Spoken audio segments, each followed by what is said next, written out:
There's been this trend with LeBron where whenever he encounters a good coach who is going to actually try and coach LeBron, he's not a big fan of that. So he wants someone like Tyronn Lue, who's basically a bitch, and LeBron can just step all over him and nothing's going to happen. And I think Kyrie Irving has taken that same trait, but the thing is, LeBron is so fucking good that is more than acceptable. Kyrie Irving is not that good.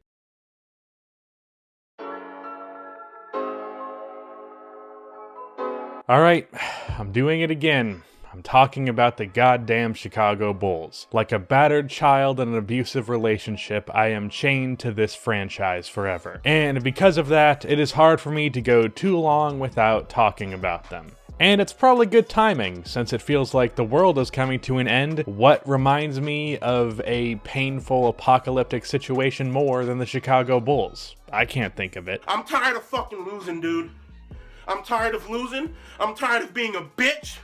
I'm tired of being a sorry, sad-ass motherfucking organization. Before we get into all this existential dread, 3 things. 1, check out the latest episode of the Hoopscast. Me and Mojo talked about Kenny Atkinson being fired, the MVP race, and did a player spotlight. Everything that happened with the NBA being shut down and Rudy and Mitchell and Christian Wood getting the virus happened after the fact, so keep that in mind when you're listening to it. 2, if you enjoy this video, there are many more like it on this channel already and many more like it to come in the future, so subscribe. And also, I would really appreciate it if you could drop a like on this video. It really helps me out, so please do that. And 3, every time I make a Bulls video now, I get comments telling me to stop making Bulls videos because no one cares. And to that I say, go fuck yourself.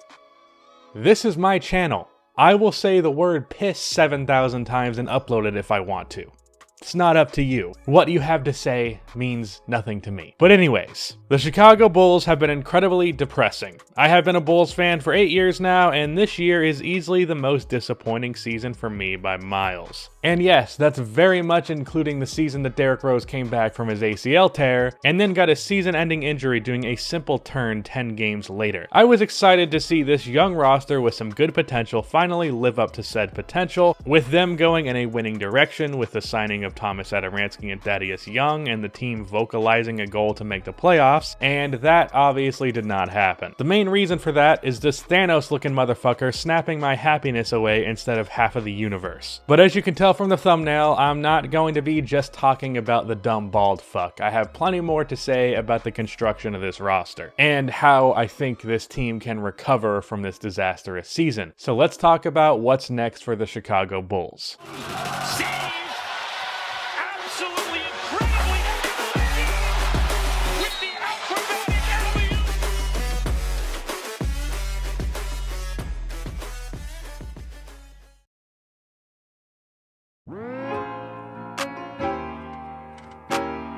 Now, the roster obviously needs fixing, but to know what fixing you need, you have to look at what the problems are. So, we're going to look at those problems. This is probably going to take a while. First of all, the Chicago Bulls have had injury problems for far too long. One of the main reasons I thought the Bulls would be a playoff team this year is because of how much of a difference Otto Porter Jr. made when he was traded to the Bulls last year. The Bulls were 7-8 in the 15 games that Otto played, including a win versus Boston and Philadelphia. His shooting and shot creation and defense pulled the whole team together and gave them a respectable product. Wendell Carter Jr. this year has been amazing. When Wendell is in the game, the Bulls are one of the best defenses in the league. When he is out, they are middle of the pack. The Bulls are also a much worse rebounding team with him off, and the Bulls have a better offensive rating with him in the game. All around, Wendell has basically been the Al Horford of this team. Before he got hurt, the Bulls were top 5 in defensive rating. Now that he's been out, they are number 14. Lauri Markkanen has played half of this year injured, which led to him needing surgery, but the staff let him play through it. It's insane that the Bulls have had this level of injury issues throughout the past decade plus. At this point, it's a systemic problem. The Bulls almost killed Luol Deng a decade ago.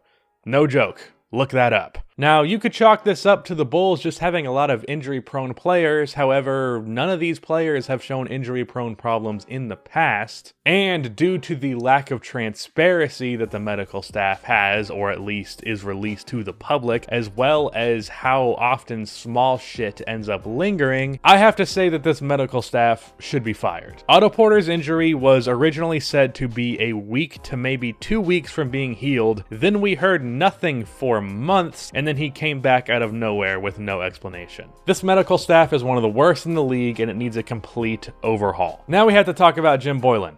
Of course, Jim Boylen is an idiot. We all know it. We all know it so well at this point that it's just getting exhausting. Look, Boylen's a horrible coach, trash rotations, doesn't understand offensive-defensive balance. His schemes are gimmicky, his X's and O's are trash. He calls timeouts in the dumbest times. He never allows Wendell Carter to use his playmaking ability. He doesn't have the respect of his team. He's a tough guy but also a pussy. He's delegated Lauri Markkanen to being just a spot-up shooter despite him having a versatile offensive game. He is just the fucking worst. I don't know what else to tell you. And yeah, Garpax needs to be fired. But that's not going to happen. So all I can do is pose ideas and hope that they happen. Even though I know they won't happen, because why would anything good ever happen, ever, period, not just with the Bulls. So yes, Jim Boylen needs to be gone. I don't know if that wasn't obvious enough yet. I think Kenny Atkinson would be great for this roster as a replacement. What this team could really use is a good culture with a coach who knows how to work with young players. Jim Boylen's first instinct when he became the head coach of the Chicago Bulls was to run the offense through Robin Lopez, who's in his 30s just because he had a halfway decent hook shot. The absolute injustice that has happened to Lauri Markkanen this year, I guarantee you would not happen with Kenny Atkinson. You would see a night and day change with Lauri if Atkinson were to switch places with Boylen. The misuse of Lauri Markkanen is probably the most egregious crime in Jim Boylen's long catalog. Now believe me, I am fully aware that Markkanen has had many issues that are to blame on no one but himself. He has had an injury and he has been misused, but a lack of aggressiveness is a problem for him. However, as a big man, there is only so much that he can do. He still needs the offense set up for him to some extent. I have the expectation that Markkanen will one day be one of the best offensive big men in the league, but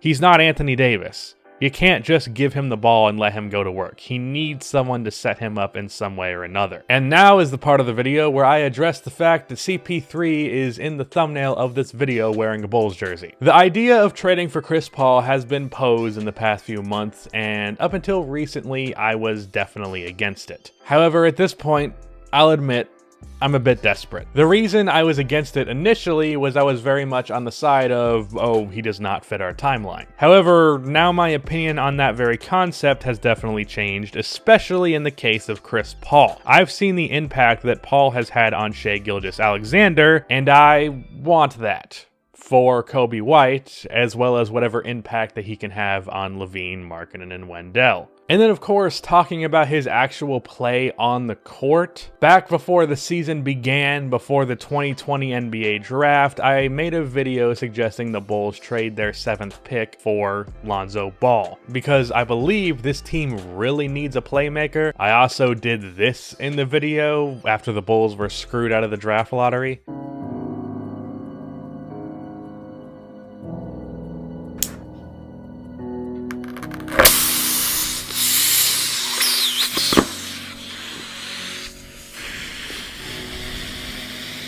Wow, I do not look like that guy anymore. It's amazing what a goatee and 25 pounds will do. But my logic with that is the Bulls have many offensive weapons, but no one to really set them up. I like Thomas Satoransky, and no, not just because we're twins according to my comment section, but his playmaking is incredibly inconsistent. He'll have a 10 to 13 assist game one day and then a 3 to 5 assist game the other. He averages just 5 a game overall. Now, I'm sure you might be screaming at me through your phone or laptop over the fact that I literally just got done making a video criticizing the very concept of the player that Chris Paul is, which is true. However, my point in that video was the foundation of a championship team cannot be a true point guard, which I even debate if Chris Paul really fits into that category. category because of his willingness to shoot. But either way, I'm fine with him being part of the foundation of a decent team. I'm not expecting to win a championship here. I think Lauri Markkanen on a team with a player who really knows how to set him up would be unleashed. Now, as for the trade, it would be Thad Young, Thomas Satoransky, Cristiano Felicio, and probably Chris Dunn to make the salaries work, and then of course you'd have to add in a first rounder. All of those contracts expire within 1 year, so that would free up the extra year of cap space for them. But because of how good OKC has been, often because of Chris Paul, I imagine the Thunder don't hate the idea of